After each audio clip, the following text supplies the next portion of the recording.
Hey, Facebook Live, Kimberly Aline from KimberlyAline.com. I'm the Unshackled Mommy. Matthew Aline from WorkWithMatthewAline.com coming to you. Scopers, livers. So let's make it happen. Let's get into it. Today's topic is how to get over the feeling of becoming overwhelmed. So a lot of entrepreneurs out there, including myself and Matthew, we were at once feeling overwhelmed and using that term overwhelmed. But we're going to give you some tips today on how to become better with your business. Okay, so first of all, what is overwhelm? Well, basically, it's a feeling that you have, or it's a word that masks the real issue. And what is that real issue?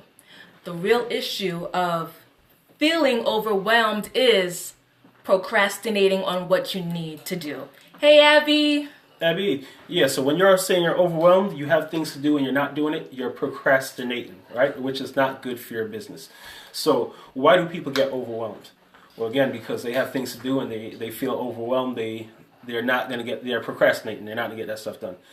And a lot of people too, especially business entrepreneurs, when they get into this industry, they're used to working a job. They're used to having somebody tell them what they need to do, right? When you become an entrepreneur, nobody's going to tell you what you need to do. You need to motivate yourself and do what you have to do on your own. So what we're going to do is give you some tips on how you can avoid being overwhelmed. 4 things that you need to do.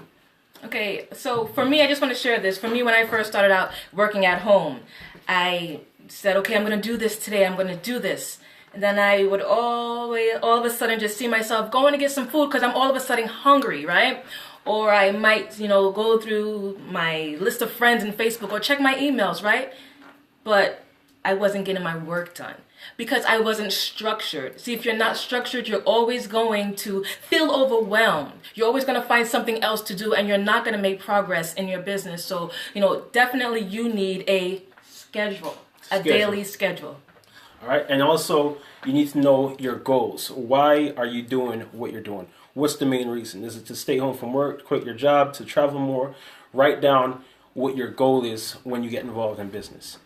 And actually, every day you should have something that you need to accomplish. So set realistic goals. You don't want to say, I'm going to recruit like 10 people today. Set realistic goals, and then when you set those goals and one by one you check them off, and then once you start doing that, you become more happy. You feel much better about your production for the day. All right, next thing you need to do is have a plan of action on how you're going to hit those goals, right? So if you're building a business, for example, you need to introduce people to your business. You need to be able to market. So what is your marketing plan going to be, and how many people are you going to speak to daily? For us, our marketing plan is we'll do Facebook Live, we'll do a Periscope, we'll put it on a blog post. We're doing one video, but we're leveraging it, and we're do a blog post. That's on our to-do list every single day, right? So you need to pick a marketing strategy, one marketing strategy that you're going to use to get your business out there and get yourself out there. And then you need to make a list of how many people you're going to speak to.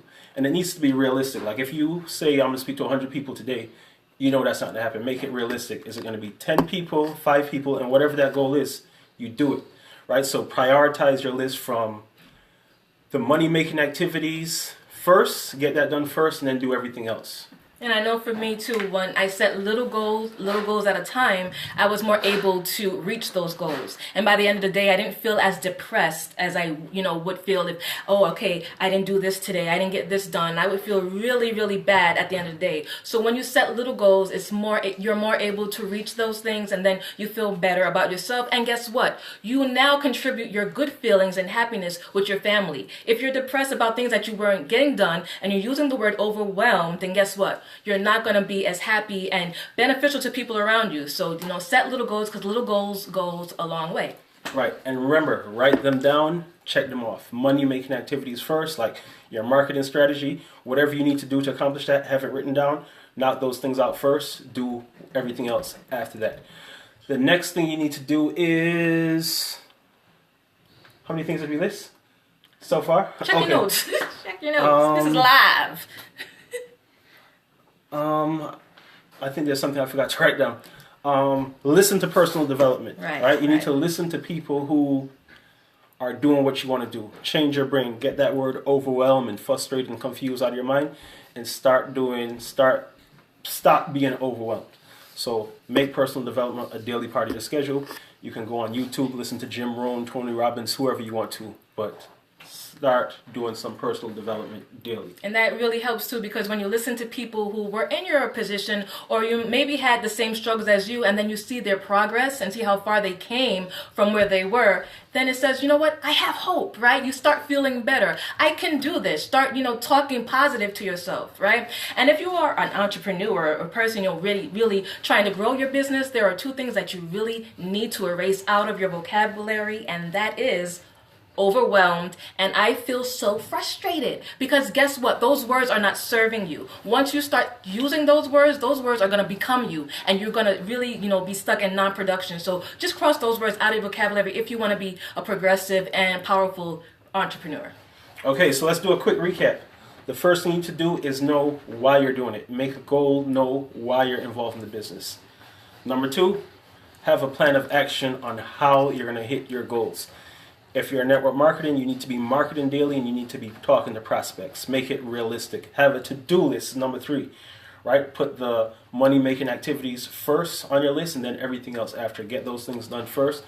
And number 4, listen to personal development. And Facebook. I see that it's saying the connection is weak. If it's weak, I'm so sorry about the connection, but you can also replay this, all right? And don't worry, we'll have it up on a blog post for you after this anyway. So that's the live for the day. That's the scope for today. Matthew Aline from Work with Matthew Aline coming to you. Kimberly Aline from KimberlyAline.com. And if you want more tips on how to be progressive in your business and do, really get the results that you're looking for, you can come on down to KimberlyAline.com/GoPro. KimberlyAline.com/GoPro. Matt and Kim signing out. Take it easy. Oh, give us some hearts and some likes if you like this information. We'll see you on the next one, guys. Bye.